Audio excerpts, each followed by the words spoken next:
Le HKSSE, le doyen contre la légende. Deux histoires du football français, face à face. Ce soir, c'est plus qu'un match. C'est un morceau d'héritage qui se joue.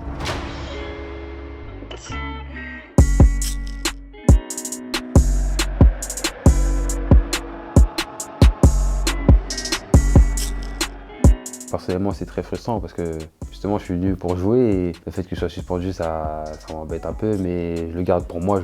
J'essaie de ne pas le faire ressentir au maximum à l'équipe. J'essaie de tout donner à l'équipe parce que c'est à l'entraînement, il y a les joueurs qui jouent le 11, mais le plus important, c'est le groupe qui fait que notre coéquipier qui se prépare pour ce week-end, il ne va pas forcément être dans les meilleures conditions pour performer. Et c'est ça qui est bien ici, c'est que tout le monde est important, se sent important. Et l'entraînement, on le sent et ça pousse on se pousse les uns les autres à donner le meilleur de nous-mêmes.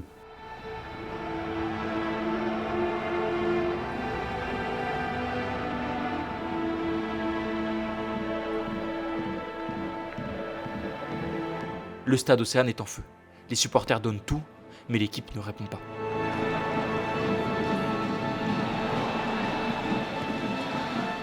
Dixième minute de jeu, Saint-Etienne ouvre le score.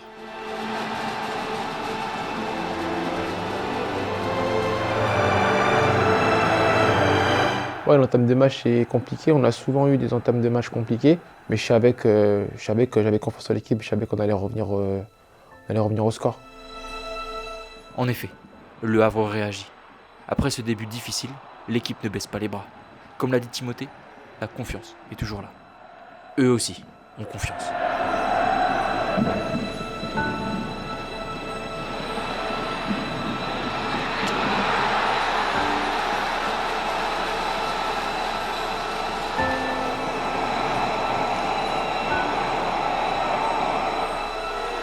L'équipe havraise semblait au fond du trou après ce deuxième but.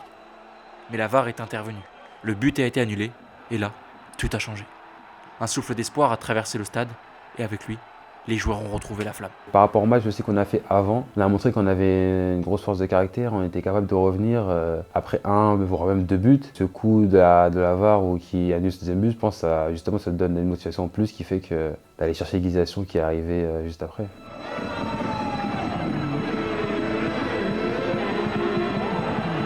Le HAC a poussé, sans relâche. Les montants ont tremblé, les percussions se sont multipliées. L'équipe n'a jamais cessé de chercher. Et à force d'insister, elle a été récompensée, obtenant un penalty juste avant la pause.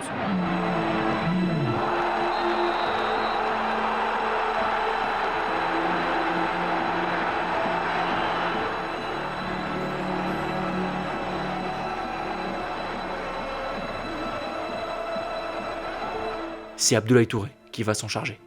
Il porte sur ses épaules la responsabilité d'égaliser.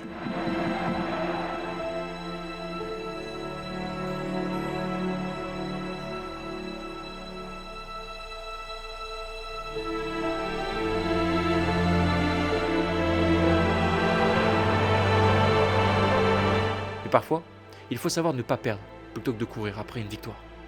Ce genre de match, il y a quelques mois, le HAC l'aurait perdu.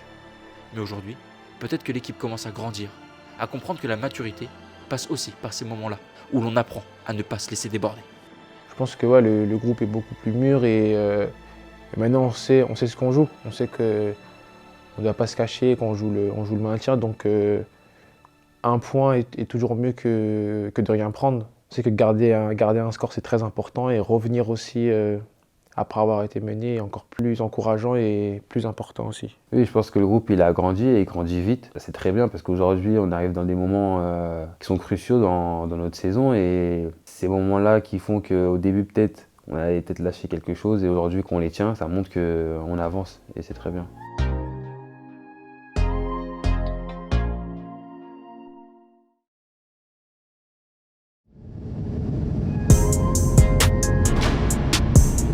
Cette 26e journée de Ligue 1 donne place à un déplacement à Lyon. Une terre hostile sur le papier, plus forte, mais le HAC n'y va pas pour visiter. Je pense pas que nous et notre staff on a l'ambition d'aller chez les gros et juste aller. Je pense qu'on a l'ambition d'aller et de gagner. On a pu le prouver par le passé, on est parti jouer à l'extérieur, on a fait des gros résultats.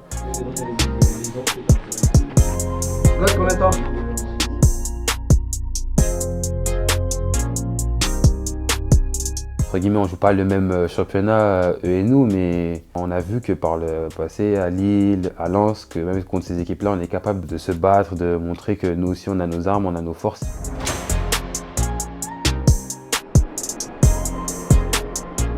Aller à Lyon, c'est toujours un déplacement particulier. L'OL, c'est un club taillé pour l'Europe, forgé par des années de haut niveau, habitué aux grandes soirées. Dans le paysage du football français, c'est un nom qui résonne fort.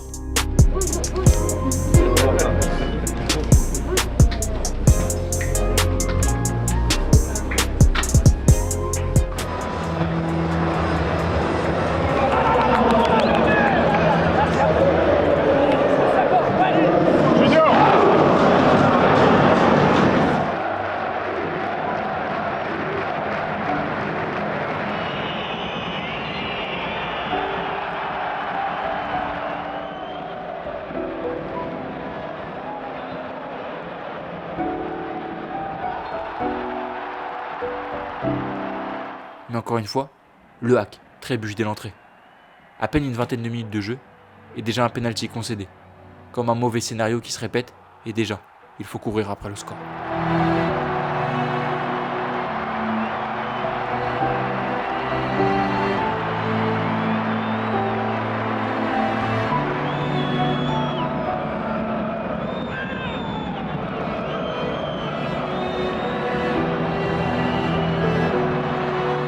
Comme souvent, le hack ne lâche rien. Frappé, mais pas coulé. Les Silets Marines continuent d'insister.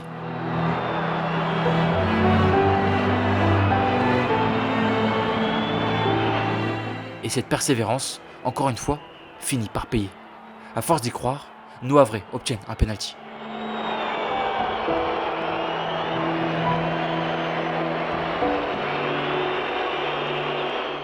Mais vous le savez déjà, quand il y a penalty, il n'y a pas de doute. Pas de discussion. C'est Abdoulaye Touré qui s'en charge.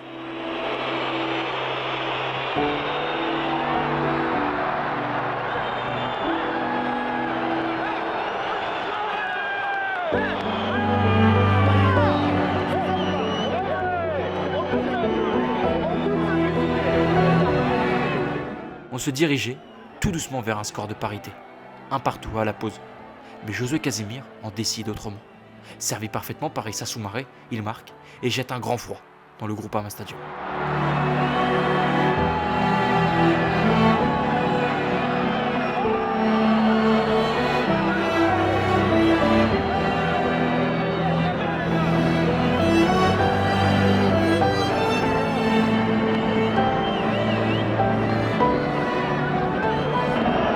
Malgré cet avantage à la pause, malgré les efforts pour tenir, pour contenir, la force de frappe lyonnaise a fini par parler. Fofana d'abord, Mikotadze ensuite, 2 entrants, 2 coups presque successifs. Franchement, ils ont fait des bonnes entrées. Les entrants, c'est ceux qui ont été décisifs. Après, comme on jouait le 3-3, ça veut dire que tu t'ouvres à des contres. Et du coup, ils ont marqué sur une dernière action. C'est fini à 4. Sur le papier, Lyon, c'est plus fort. Mais à la pause, c'est le hack qui mène. Alors oui, il y a des regrets, parce que ce soir-là, c'était possible. C'est pour ça qu'à la fin, quand on lâche un peu le match de cette manière-là, on se sent un peu frustré parce on menait, on avait le match en main et au final on finit avec la défaite, c'est ça qu'on est déçu. Sur le banc aussi, on reste avec des questions. 2 des 4 buts lyonnais laissent un vrai goût d'injustice. Et quand le coach tente d'échanger, silence radio. Pas de réponse, pas de dialogue, juste de l'incompréhension qui plane. Ce qui est dérangeant, c'est qu'on sait qu'on est dans un contexte particulier. J'ai jamais mis d'huile sur le feu avec les arbitres. J'ai toujours prôné justement pour le dialogue, qui pour moi c'est le gros manque qu'il y a. Quand on voit le rugby par exemple, on en est très loin. Et donc quand je demande à l'arbitre des explications, sa réponse c'est « je parle pas avec vous ». Ça me semble léger. Malgré tout, il y a beaucoup de fierté de ce qu'a montré mon équipe, du visage qu'elle a montré. Venir à l'extérieur, jouer avec courage, mener au score, faire énormément d'efforts.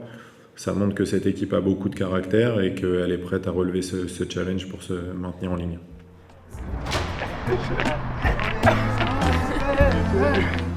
Depuis janvier, le hack a malgré tout changé de visage. L'intersaison a amené du sang neuf et une ambiance qui commence à vraiment prendre.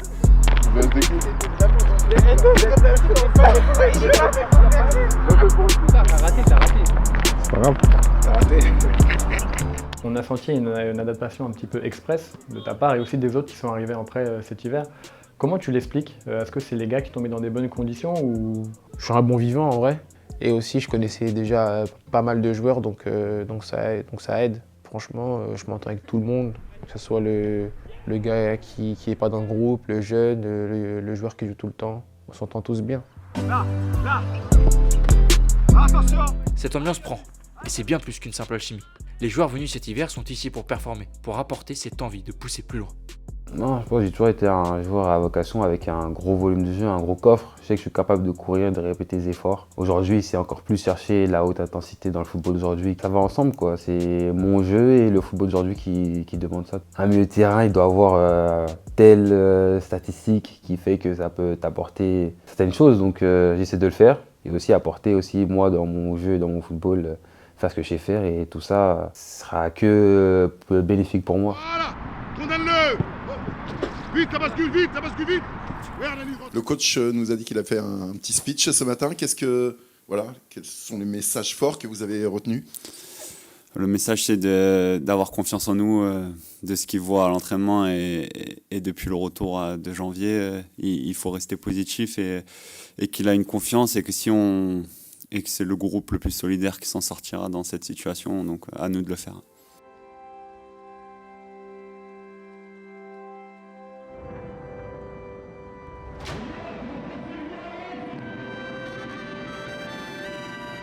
Il y a des matchs qui comptent, et d'autres qui pèsent. Face à Nantes, c'est bien plus qu'une simple rencontre de Ligue 1. 2 équipes, 2 trajectoires, et un même besoin de souffler, de s'éloigner de la ligne rouge. Ce soir, le stade Océane est bien plus qu'un décor.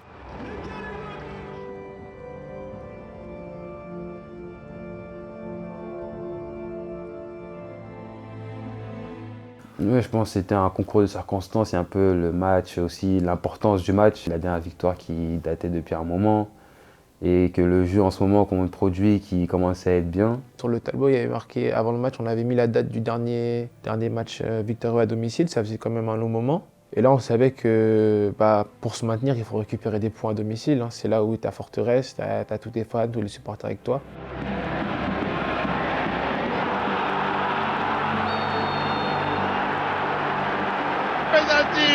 Penalty pour le HAC. Cette fois, le HAC commence fort. Très fort.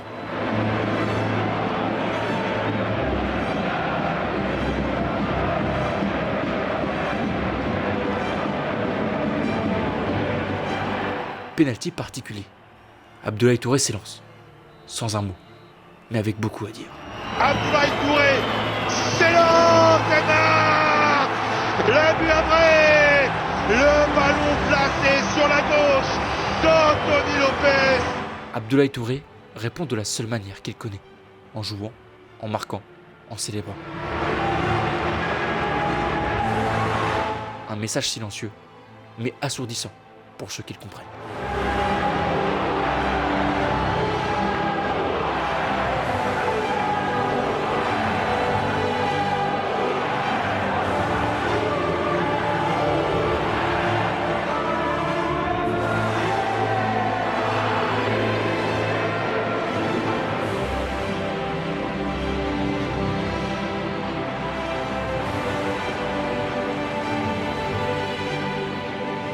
Mais dans les attitudes, les regards, les intentions, quelque chose ne trompe pas.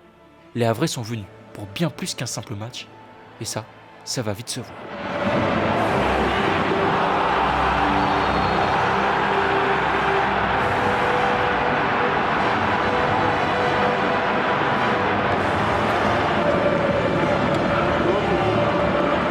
Nouveau penalty. Un exercice qui pourrait paraître simple, mais en vrai, c'est un duel. Une bataille de regards, de nerfs. Et quand il faut le faire 2 fois dans le même match, faut aimer ça. Abdoulaye Touré, lui, a l'air d'aimer ça. La concentration d'Abdoulaye qui fait le vide dans sa tête. Il s'avance et le contre-pied, le HAC reprend l'avantage. Cette fois, il a mis ce ballon sur la droite d'Anthony Lopez.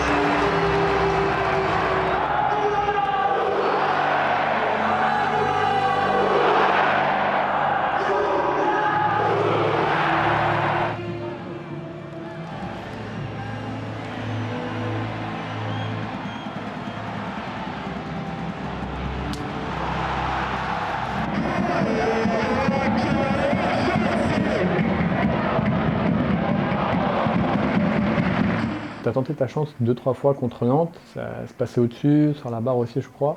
Quand on est milieu de terrain, dans ton registre, c'est peut-être pas la priorité, mais est-ce que tu attends un peu ce but qui pourrait peut-être t'amener quelque chose, de la confiance, même si on voit que tu en as déjà, mais... Je contribue beaucoup à l'équipe, mais moi aussi, pour moi et pour tout le monde, je pense qu'un but ça apporterait énormément et j'espère qu'il va arriver et c'est un truc, un objectif aujourd'hui dans les milieux de terrain, il faut savoir tout faire, il faut courir, il faut défendre, il faut marquer des buts, faire des passes décisives, donc ça vient avec tout ça, donc ouais, j'ai très hâte de marquer mon premier but sur les couleurs du Havre.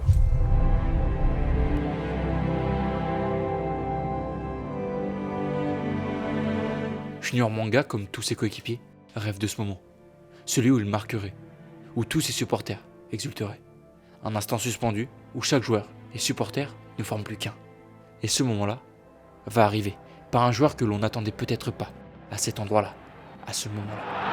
Ahmed Hassan, et le but après, signé Timothée Pembele, 88e minute, le Havre reprend l'avantage. Timothée Pembele à l'appui de ce ballon repoussé par Anthony Lopez. Timothée Pembele qui fait chavirer le stade Océane. J'ai ressenti trop d'émotions. Marquer un but, c'est déjà incroyable. À domicile, il y a 2-2, 88e, il y a la famille, il y a les fans. Surtout que c'est un match très important. Ouais, j'ai senti beaucoup d'émotions, beaucoup de joie, de soulagement. Ça faisait longtemps que je n'avais pas marqué. J'ai marqué au Havre, on ne pourra jamais me l'enlever. Et ouais, j'étais super content.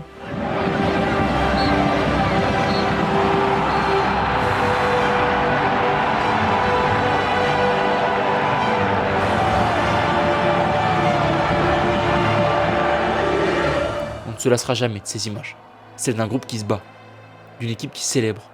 Cette victoire, il la mérite, et elle doit en appeler d'autres.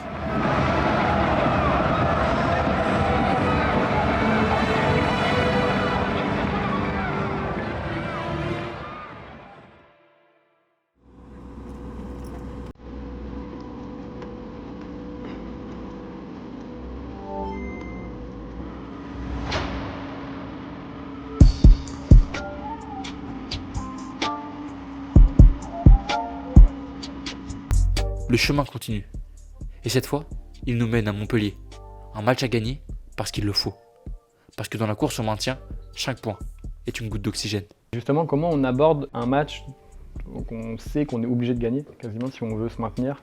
On l'aborde pareil, sans pression, mais le coach nous avait bien dit d'aller là-bas avec les mêmes ambitions, comme quand on est venu jouer à domicile contre Nantes. Certes, ils sont derrière nous dans le classement, mais il faut aller avec beaucoup de respect, parce qu'on a pu le voir aussi par les autres équipes qui sont venues nous jouer sans nous manquer de respect, mais en disant qu'ils sont derrière nous, on va la jouer un peu facile, au final on arrive à gagner.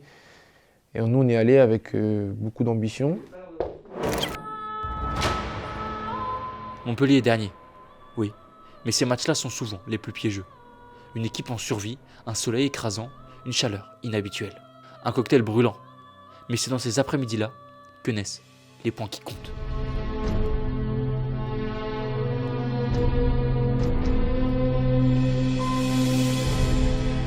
Avant la moisson, un message simple traverse les esprits. Bien commencé, c'est déjà une première victoire.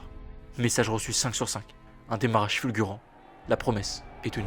Sur le côté droit, avec cet appel de balle, la frappe, elle est repoussée, Yacine Keshta, et le but après, Yacine Keshta, à la 2e minute, Yacine Keshta, à l'affût de ce ballon repoussé par Benjamin Lecomte, il place ce ballon au fond des filets, la première offensive avec Fémouche.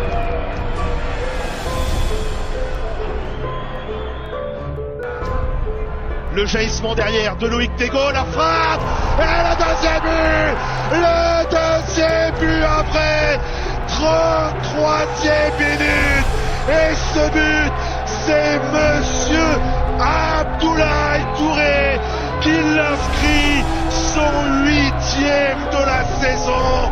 Mais pour une fois, c'est pas la suite en pénalty qui marque, mais sur une très belle frappe décochée à quasiment 25 mètres. Le hack fait le break. Pas de ballon, posé sur un point blanc à 11 mètres, mais une frappe, venue d'ailleurs, inattendue, limpide. Et voilà le hack, lancé, sans détour, vers une victoire qui se dessine.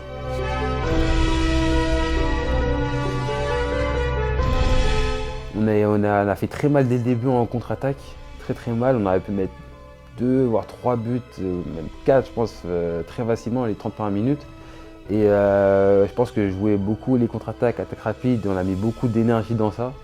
Ce qui fait qu'après il fallait défendre, on a défendu beaucoup et bien, c'est pour ça qu'on n'a pas encaissé. Et à la fin pour garder le ballon ou repartir aussi en contre-attaque, on commençait à moi accompagner à perdre un peu... Ouais, on avait du mal à mettre le pied sur le ballon et c'est ça qui a fait un peu ce match un peu bizarre parce qu'on n'a pas, c'est pas nos meilleurs matchs mais il y a le résultat qui est là donc aujourd'hui on passe plaindre parce qu'on n'a pas pris beaucoup de points auparavant. Je pense qu'auparavant si on jouait de cette façon on perdait. Aujourd'hui il y a les 3 points donc plus important à retenir, c'est le principal.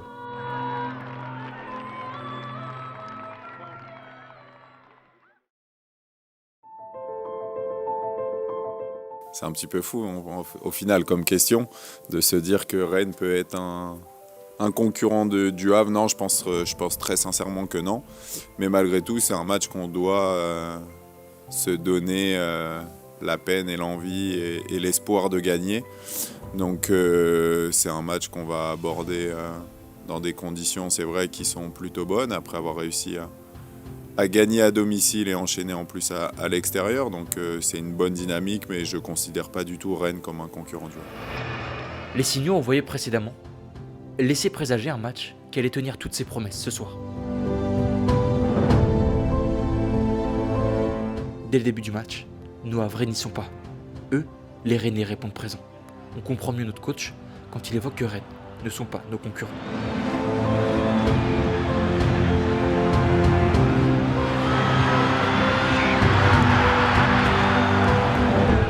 Il y a des matchs sans. Et là, ça en est un.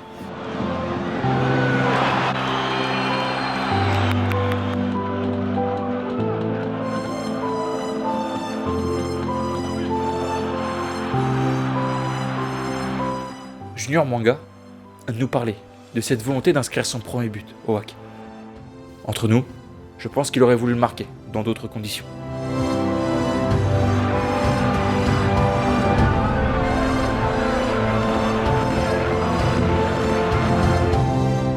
Mais malheureusement, quand ça ne veut pas, ça ne veut pas.